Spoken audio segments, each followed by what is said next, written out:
the architecture of a crisis Reagan claimed he never authorized. When Ronald Reagan entered the White House in January 1981, he inherited a world shaped by ideological exhaustion, geopolitical fragmentation, and the national security establishment struggling to define its role after the disillusionment of Vietnam and Watergate. The United States no longer radiated the confident moral authority it projected in earlier Cold War decades. Instead, it carried the scars of mistrust toward intelligence agencies, toward the presidency, and toward the very institutions responsible for shaping foreign policy. Reagan, a man whose instinct was to simplify conflicts into moral binaries, saw this fractured landscape as a threat to America's global posture. His administration's emerging doctrine treated the Cold War as a struggle requiring renewed resolve, not cautious calibration. At the center of this renewed effort stood an idea that guided Reagan's worldview: the belief that communism advanced not through open confrontation, but through incremental erosion of weak states. The fall of Nicaragua in 1979 to the Sandinista Revolution, a leftist movement backed by Cuba and indirectly supported by the USSR, confirmed Reagan's fears. He viewed Central America not as a peripheral theater, but as a critical test of America's willingness to resist Soviet expansion. In his mind, if communist influence solidified in Nicaragua, it could spread north into Honduras or south into Costa Rica, destabilizing the entire region. Reagan's national security team embraced this framing.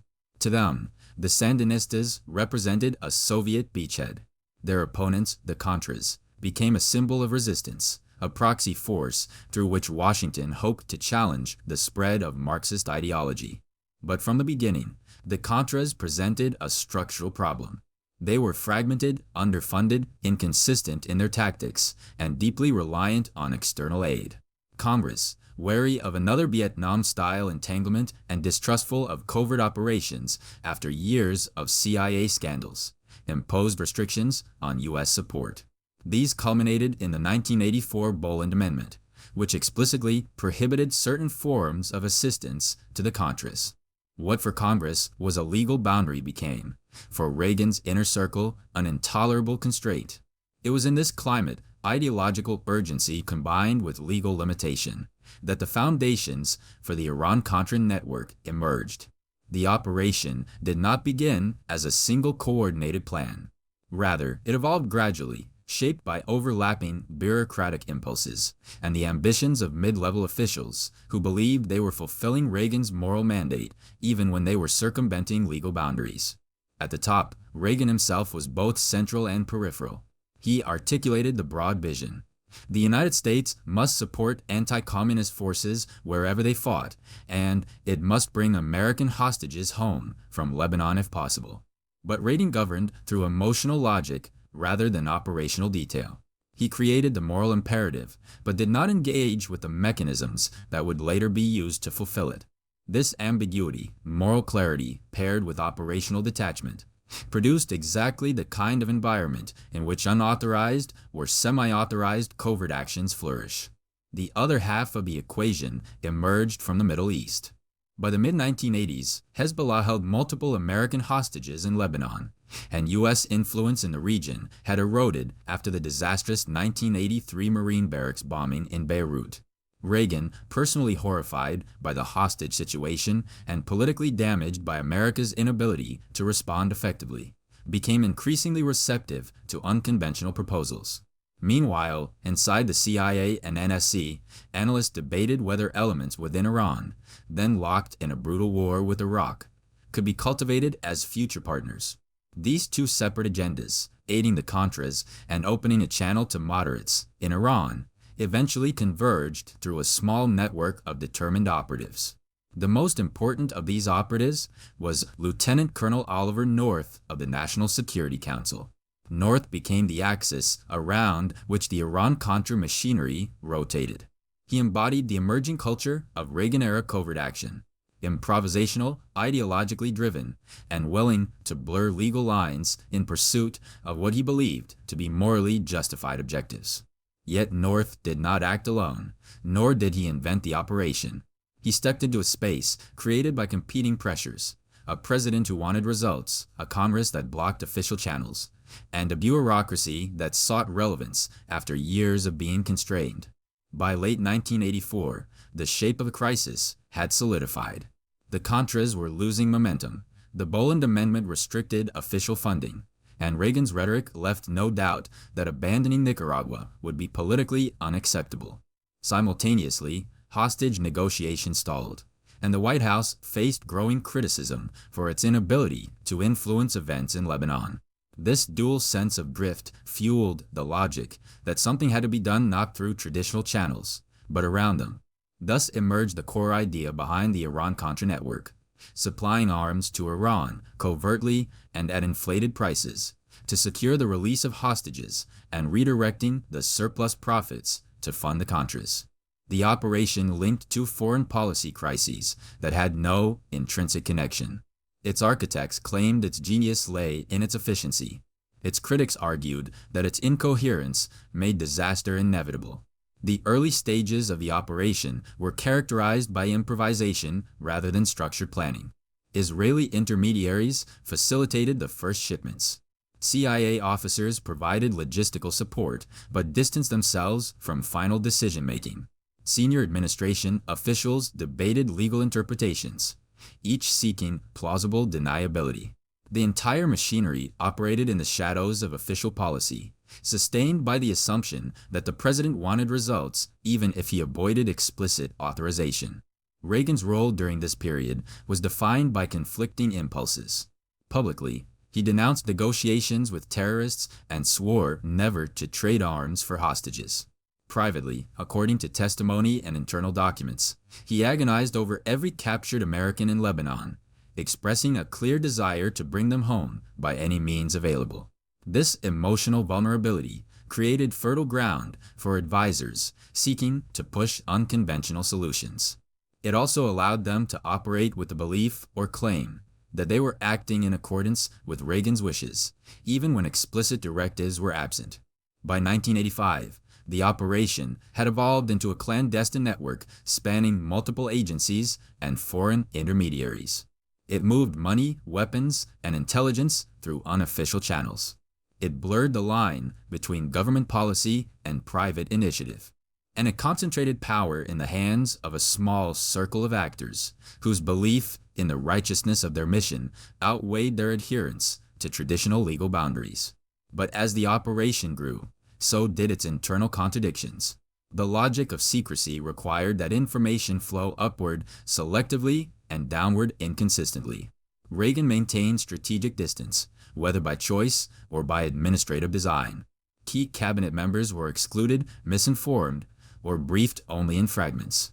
Accountability evaporated. No one truly oversaw the operation, and no single figure could claim complete understanding of its scope. This decentralized structure, improvised, morally justified, and legally ambiguous, created the conditions that would later explode into one of the largest political scandals of the Cold War. The network's survival depended on secrecy. Its collapse would depend on coincidence. In 1986, the first cracks appeared. A Lebanese newspaper reported a previously unknown arms deal between the U.S. and Iran. The exposure triggered an avalanche of investigations, leaks, and congressional inquiries.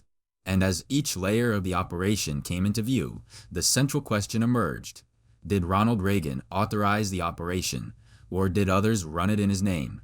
The answer was far more complex than either side wanted to admit. The parallel government, how Iran-Contra operated outside the state. By 1985, the Iran-Contra network had ceased to resemble a conventional policy program. It had become something closer to a parallel system of governance, a structure operating alongside the formal machinery of a U.S. state, drawing legitimacy from presidential rhetoric, but functioning through informal channels, private intermediaries, and carefully cultivated ambiguity. It was not quite rogue, yet not fully authorized, not fully secret, yet not openly acknowledged, not entirely controlled, yet not truly independent. In that gray zone, a small group of ideologically driven officials assumed powers that normally rested with institutions, not individuals. At the heart of this system stood the National Security Council staff, an organization not designed to execute covert operations. Traditionally, the NSC coordinated policy, synthesized intelligence, and advised the president. But under Reagan, the NSC staff accumulated unprecedented operational authority. This transformation was partly structural. CIA activities had been constrained by congressional oversight reforms in the late 1970s, and the Pentagon lacked legal room to maneuver in Central America. The NSC, by contrast, operated without the same statutory limitations. It was small enough to avoid bureaucratic friction and close enough to the president to claim legitimacy. The individuals who populated this shadow architecture, Oliver North, John Poindexter, Richard Secord, Thomas Clines, and others, believed themselves to be an extension of the president's moral will. They interpreted Reagan's broad anti-communist worldview as a mandate to act, even when legal frameworks explicitly restricted the activities they were undertaking. This belief became self-reinforcing. The more obstacles they encountered in formal channels, the more justified they felt in going around them. Yet, the NSC was only one part of the machinery. The rest consisted of a patchwork of actors: retired military officers, private arms dealers, foreign intelligence services, expatriate financiers, and the Contras themselves. This web was bound together not by a unified command, but by ideological cohesion, a belief that they were fighting a morally necessary battle that bureaucracy and Congress were too cautious to support. In their view, the restrictions of the Boland Amendment were not expressions of democratic constraint, but evidence of Washington's strategic naivety. They saw themselves as correcting this naivety. The structure that emerged operated across several layers. 1. Political cover. The president's anti-communist rhetoric created a moral justification for supporting the Contras. Advisors leveraged that rhetoric to interpret Reagan's sentiments as tacit approval. Reagan rarely issued explicit directives, leaving subordinates to fill in his intentions. 2. Operational execution. A mix of NSC staff and private intermediaries managed logistics, arms transfers, financial channels, shipments, and covert movements. Retired generals like Secord organized the enterprise, a private network that handled much of the mechanical work. 3. Financial infrastructure. Money flowed through Swiss bank accounts, offshore corporations, and direct transfers from foreign partners. These financial pathways operated independently of congressional appropriations. 4. Foreign cooperation. Israel played a key role in early arms transfers to Iran. Several Gulf states, sympathetic to anti-communist causes or seeking favor with Washington, made unofficial contributions. Honduras and Costa Rica became logistical platforms for Contra activity. 5. Presidential narrative. Reagan maintained public distance from operational details, projecting moral clarity without addressing the legal complexities. This allowed the network to claim alignment with presidential intent while shielding him from explicit involvement. This architecture was inherently unstable. It concentrated responsibility in a handful of actors without establishing mechanisms for oversight, verification, or internal critique. It permitted decisions to be made by individuals who believed strongly in the righteousness of their mission, but lacked the institutional tempering that accompanies formal policy processes. One of the defining characteristics of the Iran-Contra structure was its asymmetry of information. Cabinet secretaries often learned about developments long after junior NSC staff had already taken action. The State Department was alternately misled or only partially briefed. The CIA participated selectively, providing logistical assistance while maintaining legal distance. The Pentagon knew of certain activities, but not others. The Attorney General was presented with legal rationalizations after decisions had already been made. In effect, no single institution possessed a full picture. The network relied on compartmentalization to protect itself, not only from Congress, but from the executive branch itself. John Poindexter, who succeeded National Security Advisor Robert McFarlane, reinforced this compartmentalization. Poindexter believed that the president should have plausible deniability, a Cold War concept rooted in earlier covert operations. But Poindexter didn't merely preserve deniability, he actively shaped it. He removed information from briefing materials, limited written communication, and implemented a system where Reagan was informed selectively, verbally, and often in generalities. This created an unusual dynamic. Officials claimed they were acting in the president's interest, yet they deliberately shielded him from the details that would define their actions. Oliver North thrived in this environment. He became both operator and archivist, creating elaborate channels for funding, procurement, and distribution. North sent weapons to Iran, arranged shipments to the Contras, coordinated with foreign intermediaries, and tracked finances. His influence grew not because he held high office, but because the structure rewarded initiative, loyalty, and secrecy.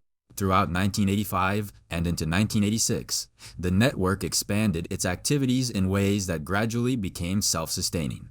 The arms for hostages component did not release hostages reliably. Instead, it created cycles of dependency. Each release was followed by new kidnappings, incentivizing further shipments. The funding channel for the Contras became more systematized, even as congressional restrictions tightened. The logic of the network became circular.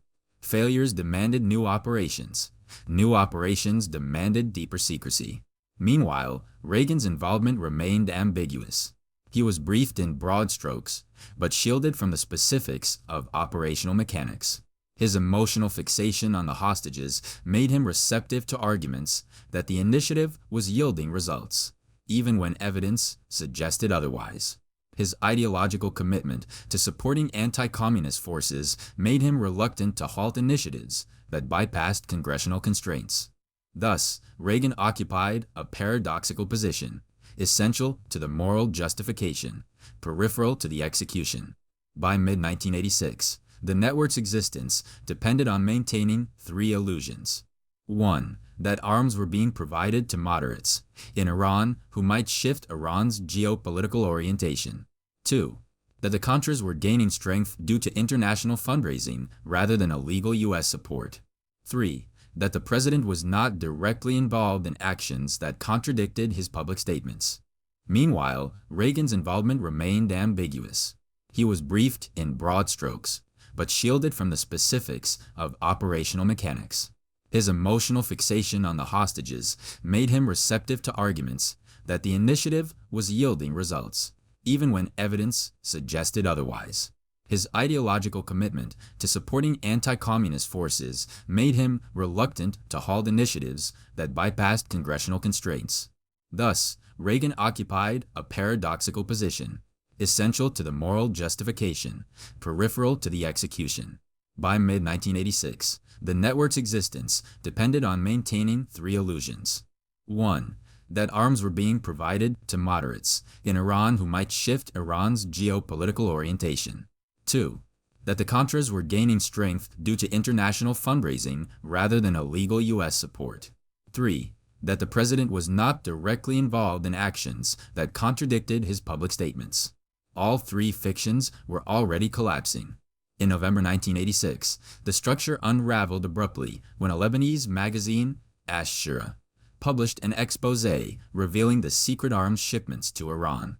The revelation shattered the first illusion. International media quickly connected the arms deals to American hostages. Soon after, additional leaks exposed the Contra funding network, destroying the second illusion. As investigations began, testimony and documents revealed Poindexter's and North's role in withholding or destroying evidence, undermining the third illusion. What followed was not merely a political scandal, but an institutional reckoning. Congressional investigators and an independent counsel sought to determine not only what happened, but who was responsible. The core question became unavoidable. Was Reagan a passive figure manipulated by subordinates, or an active participant whose plausible deniability was deliberately engineered? The answer, as investigators would later conclude, lay somewhere between the poles. Reagan had created the ideological framework that enabled the operation. He had endorsed its goals. He had expressed desires that encouraged subordinates to escalate activities. But he had also allowed, by temperament, by governance style, and by preference, an administrative environment in which subordinates could act without formal approval. Iran-Contra did not arise because the president directed a covert violation of law. It arose because the president presided over a system that blurred the distinction between direction and desire. And within that blurred space, others seized authority. The next phase, the investigations, the political damage, the attempt to reconstruct accountability, would reveal the degree to which the operation had functioned independently of the state, even as it claimed to act in the state's name. The collapse of secrecy and the search for accountability. When the Iran-Contra operation was exposed in late 1986, it triggered one of the most dramatic unravelings of a covert network in modern American political history. The revelation did not occur through a controlled leak or a carefully timed disclosure, but through a foreign publication with no obligation to Washington's discretion. The story broke without warning, and the administration found itself reacting to events it had never prepared for. Officials who had operated for years under the assumption that secrecy was durable discovered instead that their system had been built on structural fragility. The moment the first layer peeled away, the entire network began to collapse. The initial response inside the White House was defined by confusion and disbelief. Reagan, who had spoken so forcefully against negotiating with terrorists, now faced evidence that his administration had facilitated precisely the exchanges he had condemned.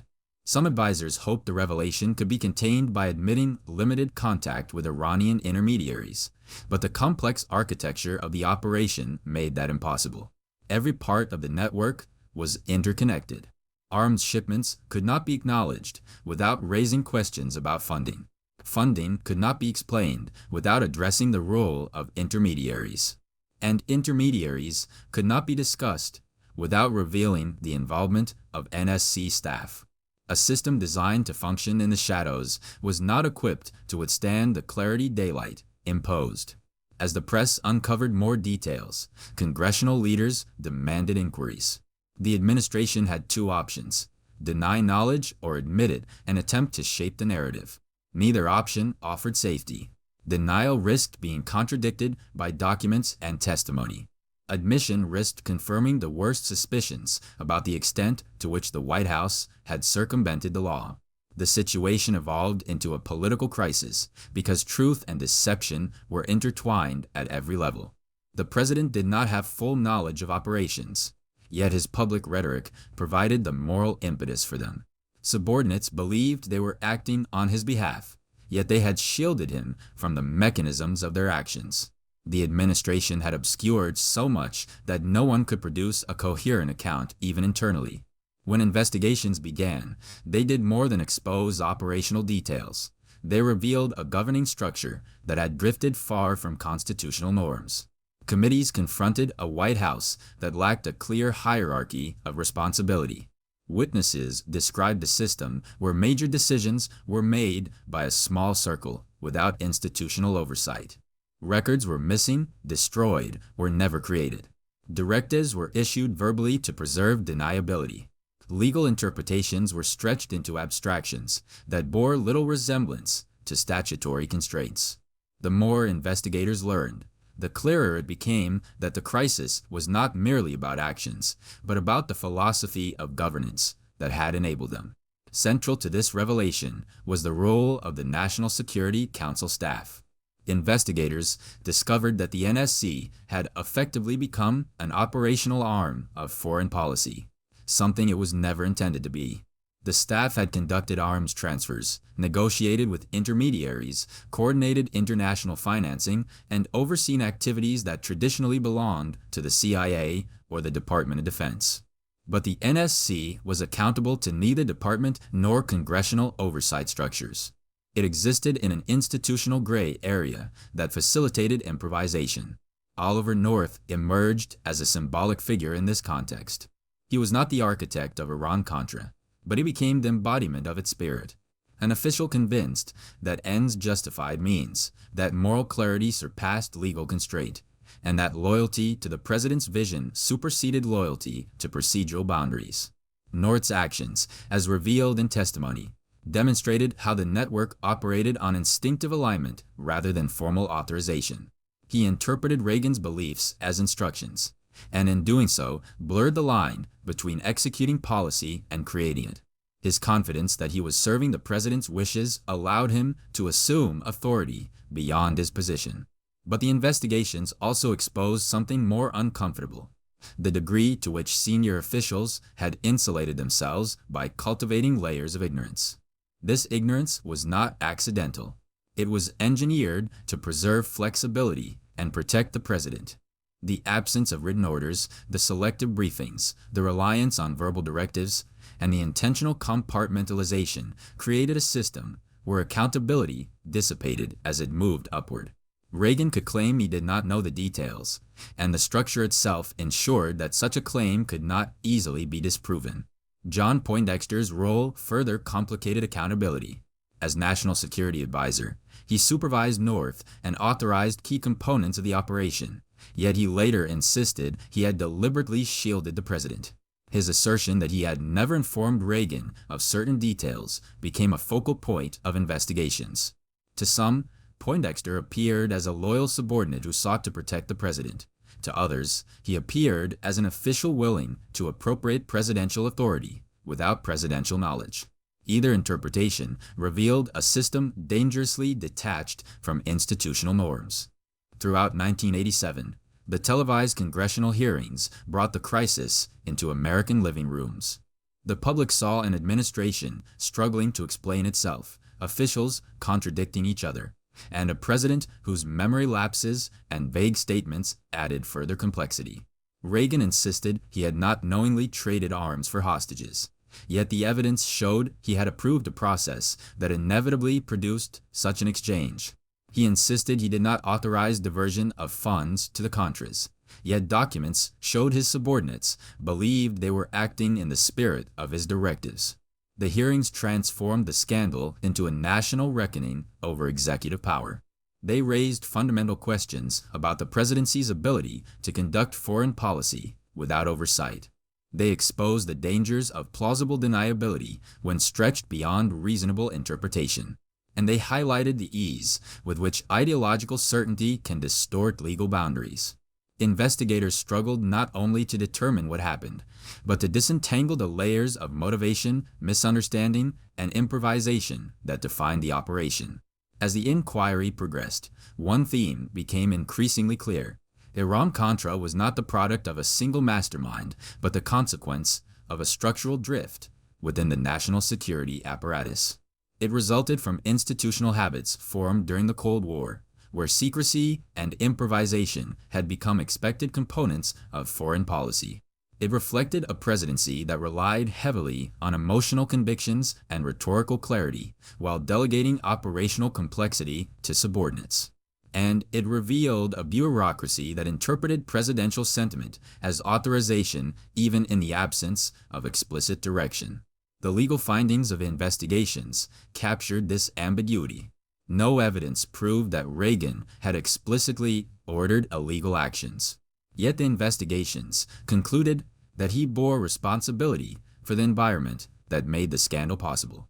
His broad directives, his intense emotional investment in certain outcomes, and his willingness to overlook procedural details allowed subordinates to assume authority he had not formally granted. The result was a crisis in which the president could plausibly deny specific knowledge, but could not escape the broader implications of his leadership style. The aftermath of the hearings did not produce the dramatic fall seen in earlier political crises. Instead, it produced a more subdued but enduring shift. Public confidence in the administration weakened. Reagan's image as a decisive leader was complicated by questions about his attentiveness to detail. The national security establishment faced renewed scrutiny that would influence policy reforms. And the broader political culture absorbed another lesson about the risks of unregulated executive authority.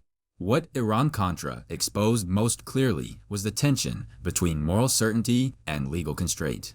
It showed how a president's personal convictions, when combined with bureaucratic loyalty and institutional improvisation, can blur lines that are essential to democratic accountability.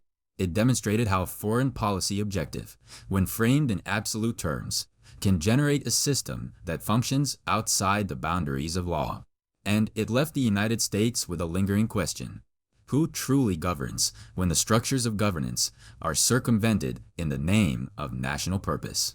This question would haunt the final phase of a scandal, when investigators sought to determine not merely what had happened, but who had truly run the operation, and whether the presidency itself had been the engine or the passenger of a runaway system.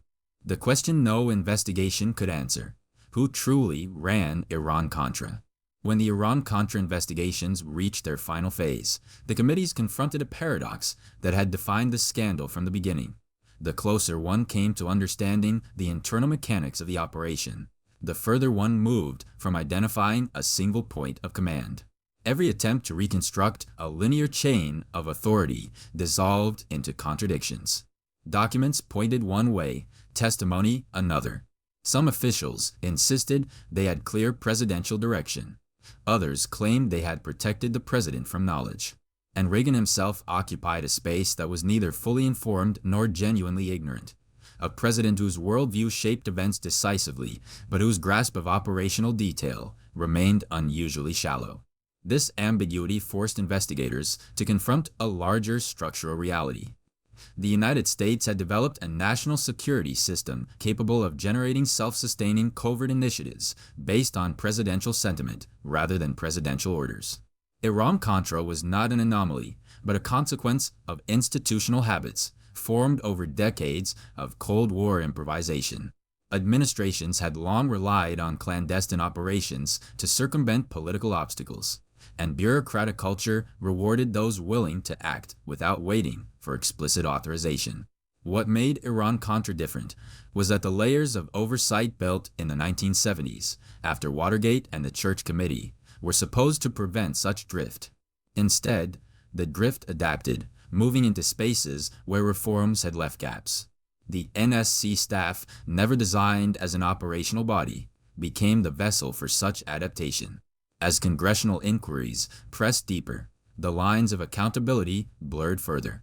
Oliver North portrayed himself as a loyal soldier carrying out a mission in service of presidential objectives.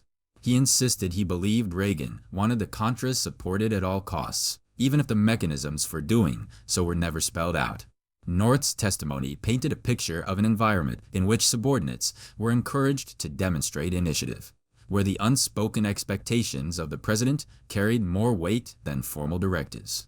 Reagan's emotional investment in freeing hostages and confronting communism became, in North's interpretation, an operational mandate. Investigators, however, faced a problem. Intent interpreted is not intent expressed. The absence of explicit authorization could be seen as either exculpatory or strategic, depending on one's view of the presidency. John Poindexter's testimony complicated matters further. He asserted that he had deliberately withheld certain information from Reagan to preserve plausible deniability. This claim, if true, meant that a national security advisor had assumed presidential authority, made decisions with geopolitical consequences, and insulated the president from the knowledge necessary to exercise constitutional responsibility. Yet Poindexter also insisted that his actions aligned with Reagan's wishes. He framed himself as a guardian of the president, not an independent operator. This revealed a deeper structural tension. The modern presidency depended on layers of advisors who simultaneously executed policy and interpreted presidential intention. When those functions blurred, accountability became dispersed. Other senior officials painted yet another picture. Some argued that Reagan had been informed in general, but chose not to engage with details. Others claimed that his management style, delegating aggressively, focusing on strategic narratives rather than mechanics, created a vacuum that allowed subordinates to improvise. The more testimony investigators collected, the more it became clear that the operation had no singular architect. Instead, it evolved within a decentralized environment shaped by ideological momentum, bureaucratic improvisation, and a president whose leadership was defined by broad vision rather than operational oversight. Reagan's own role remained a subject of intense scrutiny. Investigators examined his diaries, his statements, his interactions with advisors, and his public rhetoric. They found a president who saw the world in moral terms: freedom versus oppression, communism versus democracy, He believed deeply in supporting anti-communist movements and felt personally responsible for American hostages in Lebanon. These convictions defined his presidency, and subordinates understood that their operational responsibilities were measured against these principles. But investigators also found a president who routinely avoided the complexities of policy execution, who preferred summaries to specifics, and who allowed others to translate his worldview into action. This governing style created both the political momentum behind Iran-Contra and the ambiguity that shielded him. By the time all available testimony was collected and documents analyzed, investigators arrived at a conclusion that resolved little but revealed much. Iran-Contra was not controlled by a single individual. It was not a rogue operation in the traditional sense, nor was it fully presidential. It existed in a space where authority was inferred, boundaries were fluid, and responsibility was distributed among actors who believed they were doing what the president wanted, even when they were not told explicitly what to do. In this sense, the operation was run not by one person, but by a system, one shaped by the Cold War's institutional psychology. The system rewarded initiative, improvisation, and secrecy, discouraged dissent, and blurred distinctions between authorized and unauthorized actions. The NSC took on roles that traditionally belonged to agencies with clearer oversight. Former military officers assumed quasi-governmental functions. Foreign intermediaries became conduits for U.S. policy. Money flowed through channels detached from congressional appropriations, and the president presided over the entire structure without confronting its mechanics directly. This diffusion of responsibility allowed nearly every participant to claim limited culpability. Reagan could insist he never ordered illegal acts. Poindexter could insist he protected the president. North could insist he acted in service of presidential values. The CIA could insist it followed the NSC's lead. The Pentagon could insist it was only peripherally involved. Congress could insist it had set clear restrictions. Every entity had a claim to partial innocence, yet the operation itself had no innocent origins. The final reports issued by the Tower Commission and the congressional committees reflected this complexity. They avoided claiming that the president had explicitly directed violations of law, but they criticized his failure to maintain control of his own national security apparatus.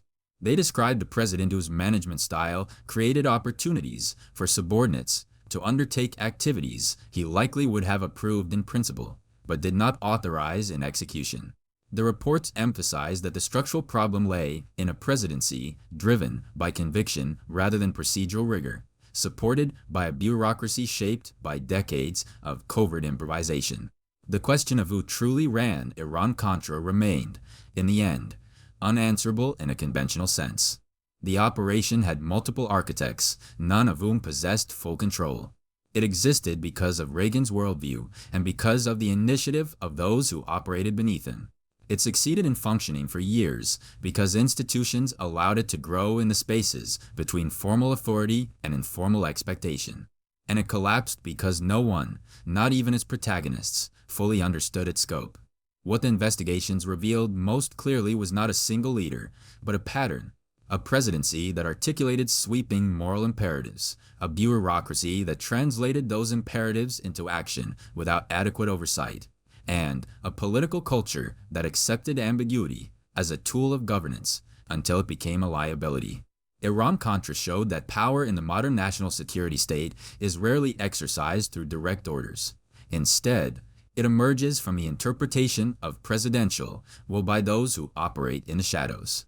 In the final assessment, the operation was run by a system shaped as much by ideology as by institutional failure. Reagan's convictions created its purpose. His advisors created its mechanics. And the American national security establishment created the environment that allowed it to operate. When investigators sought to identify a single authority, they confronted instead the uncomfortable reality that the modern presidency had become both too weak to control its own machinery and too powerful to be restrained by existing oversight. Iran-Contra did not expose a hidden mastermind. It exposed a structural truth. In the late Cold War, foreign policy could be shaped not by formal decisions, but by the gravitational pull of presidential ideology, interpreted by actors who believed they were serving their country, even as they operated outside the systems designed to govern it.